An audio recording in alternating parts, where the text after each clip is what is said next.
On July 19, 2026, the FIFA World Cup will conclude at MetLife Stadium. For Lionel Messi and Cristiano Ronaldo, this date represents the end of their eligibility for the sport's most difficult trophy. Entering this tournament requires them to achieve a milestone that has never occurred in the men's game, playing in a sixth World Cup.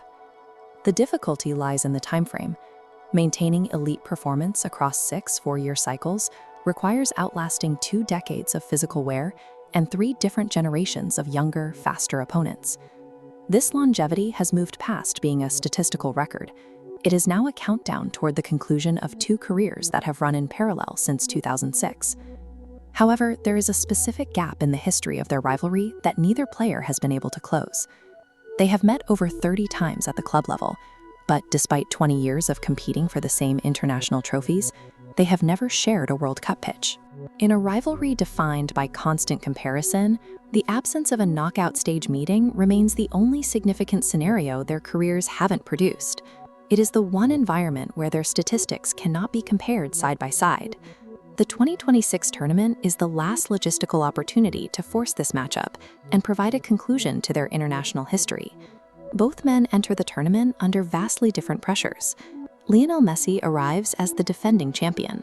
At 38, he has already won the trophy he spent 5 previous tournaments chasing. His objective has shifted from the pursuit of a missing title to the defense of his current standing as the world champion. Cristiano Ronaldo faces a different reality. At 41, he has won nearly every major trophy available in Europe, but the World Cup is the only title missing from his career record.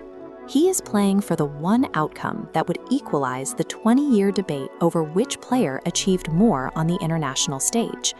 The tournament is a direct confrontation between a player protecting a legacy and a player attempting to complete one. Because the tournament has expanded to 48 teams, the path to a potential meeting is controlled by the mechanics of the bracket. Argentina anchors Group J, facing Austria, Algeria, and Jordan. Conversely, Portugal anchors Group K against Colombia, Uzbekistan, and a qualifier. Every group stage result dictates which side of the knockout bracket they enter.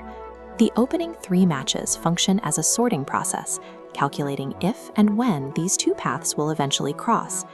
The most direct scenario occurs if both Argentina and Portugal win their respective groups and survive the first 2 knockout rounds. Under those specific conditions, the bracket forces them into a quarterfinal matchup in Kansas City on July 11th. However, if one team finishes first in their group while the other finishes second, the collision is delayed. A mismatch in group rankings would place them on opposite sides of the knockout tree, preventing them from meeting in the early rounds. In this scenario, they could only face each other on the final day of the tournament at MetLife Stadium. The tournament structure ensures that as the field narrows, the probability of their paths merging in either Kansas City or New Jersey continues to rise. For these 2 players, this trophy acts as the final major data point in their 20-year statistical rivalry.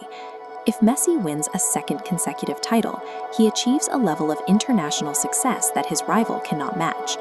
If Ronaldo wins at age 41, he secures the one trophy that has separated their legacies since 2022. A direct matchup creates a final verdict. In a tournament where only one team can progress, a head-to-head meeting resolves the era's most significant debate. When the tournament ends, the sport will transition into an era without its 2 most frequent points of comparison.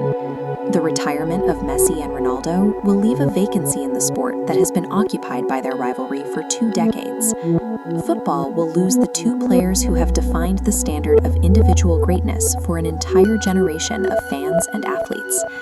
The 2026 World Cup is the final opportunity to see the defending champion face the challenger, who needs this title to complete his resume.